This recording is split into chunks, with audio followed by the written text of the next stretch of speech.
हे बडी, English word communication unit 5 है हमारा। सवाल क्या है, give the difference between calling quotation and sending quotation in A detail. तो ये भी आरजीपीवी के प्रीवियस ईयर पेपर में मैंने देखा है, रिसेंट ईयर का ही सवाल है, तो आई थिंक शायद रिपीट कर जाए। तो देखते हैं क्या है सेंडिंग कोटेशन और कॉलिंग कोटेशन के बीच में डिफरेंस। सबसे पहले ना कोटेशन समझते हैं, कोटेशन है क्या। In businesses quotations are a formal statement sent और receive for the purpose of buying और सेलिंग गुड्स और सर्विसेज।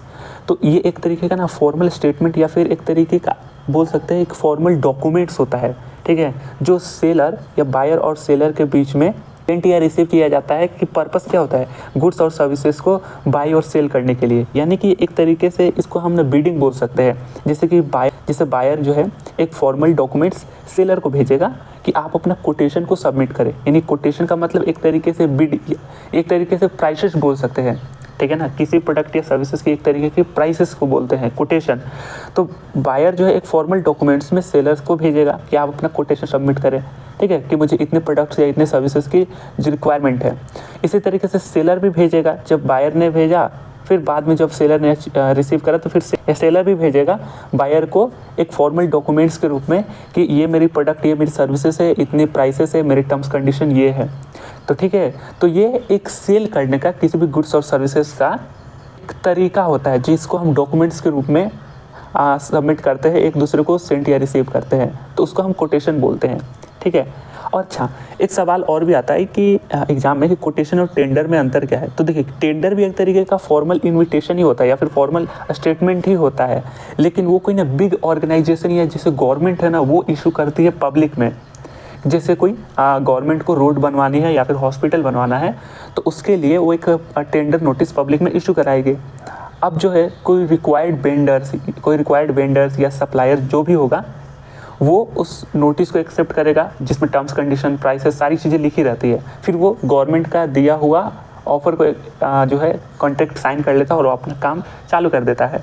तो वहाँ पे गवर्नमेंट जो बिग स्केल पर करती है ना वो टेंडर कहलाता है। और जो कोटेशन होता है ना तो ये स्मॉल स्केल पर होता है, जिसमें कोई सेलर जो है कोटेशन भेजता है किसको, बायर को, ठीक है, कि मेरी ये प्रोडक्ट्स है, ये प्राइसेस है ये, या फिर बायर भी भेजता है कोटेशन सेंडर को कि मुझे इतने प्राइसेस की आवश्यकता है।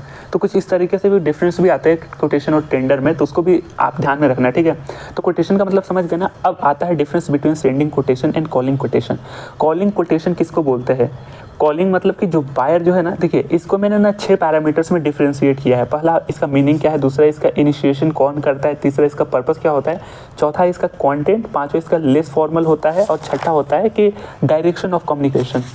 तो इसी पैरामीटर्स पे या इसी पॉइंट्स पर मैं सेंडिंग कोटेशन और कॉलिंग कोटेशन का डिफरेंस डिस्क्राइब किया हूँ। तो मीनिंग समझते कॉलिंग कोटेशन का होता क्या है, when a buyer ask the seller, या सेलर को आप सप्लायर भी बोलते हैं, वेंडर्स भी बोलते हैं, तो when a buyer ask the seller to submit their quotation for a goods और सर्विसेज कॉल्ड कॉलिंग कोटेशन। तो यहाँ पे एक्शन कौन ले रहा है, बायर जो है फॉर्मल डॉक्यूमेंट्स भेजता है सेलर्स के लिए और सेलर से पूछता है कि आप अपना कोटेशन सबमिट करें।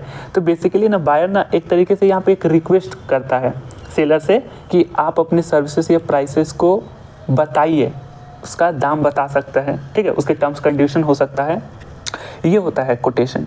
तो कॉलिंग कोटेशन में बायर एक्शन ले रहा है, ठीक है, सेलर से पूछ रहा है कि आप अपना कोटेशन को सबमिट करें फॉर गुड्स और सर्विसेज। यहाँ पे इनिशिएशन कौन करता है, the buyer initiates the process. यहाँ पे बायर जो है इनिशिएट करता है, ठीक है। इसी तरीके से सेंडिंग कोटेशन में भी आप वहाँ पे लिख सकते हैं कि जब सेलर जो है provides a quotation to the buyer, उसको हम सेंडिंग कोटेशन बोलते हैं, ठीक है ना। तो यहाँ पे मतलब कि सेंडिंग कोटेशन के मीनिंग में ये पॉइंट आप वहाँ पे लिख दोगे, ठीक है। इस तरीके से डिफरेंसेस लिखना।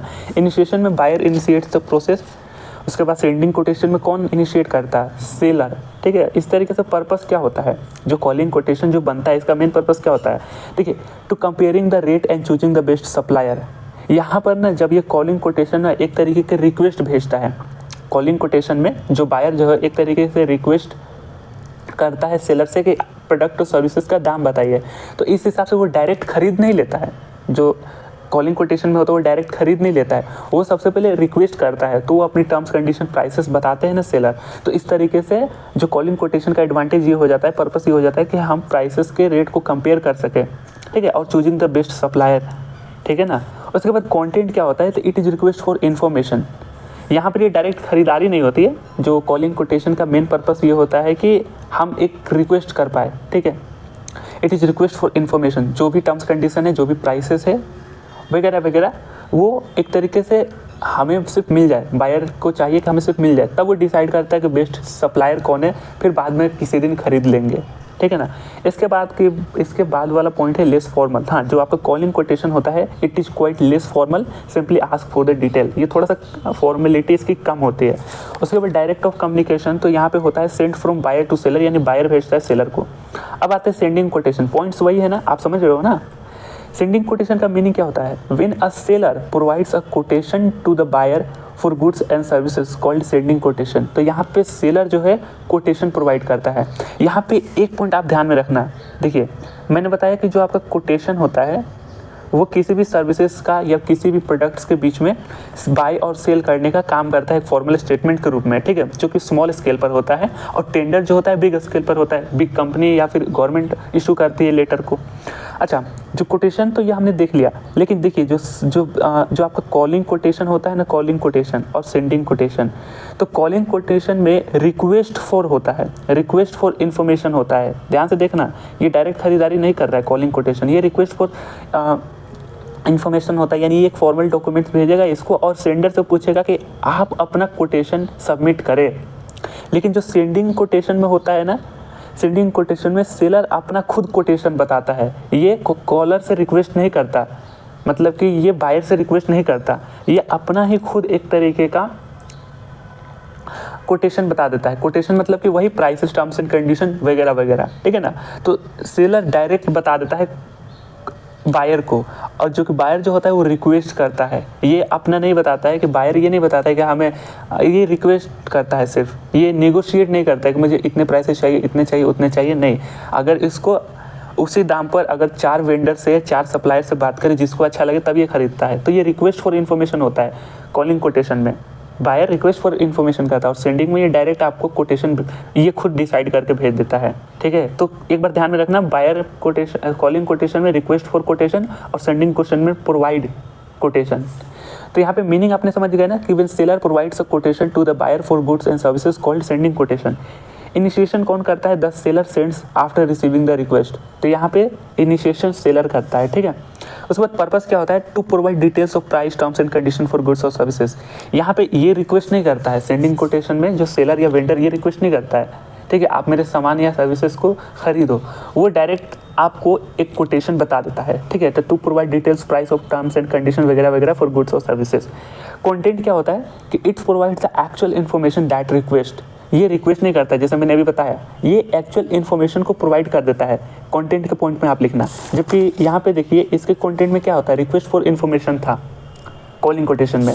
तो ये पॉइंट्स आप ध्यान में रखना। इसके बाद ये मोर फॉर्मल होता है, जो सेंडिंग कोटेशन होता है, it is more formal, provides complete detail with terms and condition, ठीक है। ये ज़्यादा फॉर्मल होता है क्योंकि ये डायरेक्ट इन्फॉर्मेशन प्रोवाइड करता है ना, ये कोई नेगोशिएट नहीं करता। उसके बाद डायरेक्शन ऑफ कम्युनिकेशन में देखिए तो send from seller to buyer. तो ये इस तरीके से 6 पॉइंट से meaning, initiation, purpose, content, more formal या फिर लेस फॉर्मल, फिर उसके बाद डायरेक्शन ऑफ कम्युनिकेशन। इस तरीके से आप सेंडिंग कोटेशन और बाइंग कोटेशन के बीच में डिफरेंसेस को मेंशन कर सकते हो, ठीक है ना। आई होप कि ये चीज़ें आपको समझ में आई होगी, क्योंकि ये थोड़े से इजी पॉइंट्स थे, तो आप ध्यान में रखना, ठीक है। चलिए बाय, अगले सवालों में आपसे मुलाकात होगी। धन्यवाद फॉर वॉचिंग, थैंक्स।